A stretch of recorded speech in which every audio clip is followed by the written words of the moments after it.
এদিকে চট্টগ্রাম বিশ্ববিদ্যালয় কেন্দ্রীয় ছাত্র সংসদ চাকসুর ভোটার তালিকায় আপত্তি গ্রহণ ও নিষ্পত্তির সময় বৃদ্ধি করা হয়েছে। 4 সেপ্টেম্বর খসড়া ভোটার তালিকায় আপত্তি গ্রহণের শেষ দিন থাকলেও এলাকাবাসীর সাথে শিক্ষার্থীদের সংঘর্ষের কারণে বিপত্তি বাধে চূড়ান্ত খসড়া প্রকাশের। এরপর 1 সেপ্টেম্বর ভোটার তালিকা প্রকাশ করা হয়। প্রশাসন সময় বৃদ্ধি করে 9 সেপ্টেম্বর সময় বেঁধে দেয়। কমিশন জানিয়েছে 13 সেপ্টেম্বর রাত 11:59 চূড়ান্ত ভোটার তালিকা প্রকাশ করা হবে আর মনোনয়নপত্র বিতরণ করা হবে আগামী 14 সেপ্টেম্বর।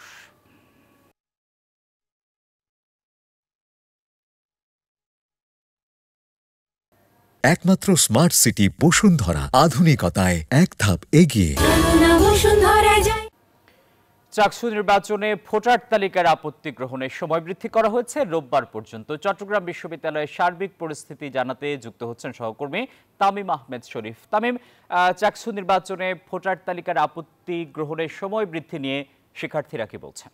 ধন্যবাদ। আপনি যেমনটি বলছিলেন, চট্টগ্রাম বিশ্ববিদ্যালয়ের কেন্দ্রীয় ছাত্র সংসদ চাকসু এবং হল সংসদ নির্বাচনের তফসিল ঘোষণা করা হয়েছে আগামী গত 28শে আগস্ট।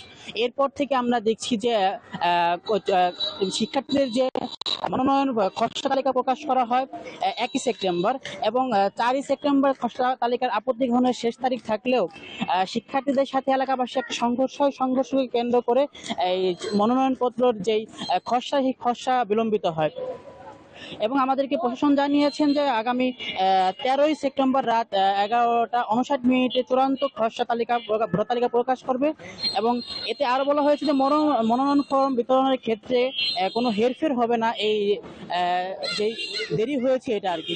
আমরা একজন শিক্ষার্থীর সাথে কথা বলতে চাই যে আগামী 12ই অক্টোবর যে চাকসু নির্বাচনে বহুল প্রত্যাশিত 90 সালের পরে আর চাকসু নির্বাচন হয়নি, আবারও চাকসু নির্বাচন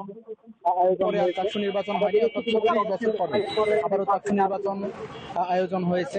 আমরা দেখেছি ইতিমধ্যে তফসিল দেওয়া, এরপরে নির্বাচনী আচরণ বিধি নির্ধারণের ক্ষেত্রে শিক্ষার্থীদের সাথে বসা এবং মাঝখানে বিশ্ববিদ্যালয়ের একটি দুর্ঘটনার কারণেই অনাকাঙ্ক্ষিত, এটার কারণে মনে হয় যে সার্বিক কার্যক্রম কিছুটা পিছিয়েছে। কিন্তু এখন পর্যন্ত নির্বাচন কমিশন এবং কমিশনে যারা রয়েছেন তারা কাজ করে যাচ্ছেন যেন দ্রুত সময়ের মধ্যে যথাসময়ের মধ্যে নির্বাচন বাস্তবায়ন করার সুযোগ হয় আর কি। এজন্য আমরা প্রশাসনের প্রতি আহ্বান রাখবো, নির্বাচন প্রত্যেকটি ক্যাম্পাসে হচ্ছে, এই ক্যাম্পাসে যেন নির্বাচন হয়। ধন্যবাদ জানাচ্ছি। ধন্যবাদ। আমাদেরকে যেমনটি বলছিল যে প্রশাসন বা চাকসু কমিশন যদি চায় যে সুষ্ঠু সময়ে নির্বাচন, তাহলে তারা পারবে, এমনটি মনে করছেন শিক্ষার্থীরা। ফিরে যাচ্ছি স্টুডিওতে।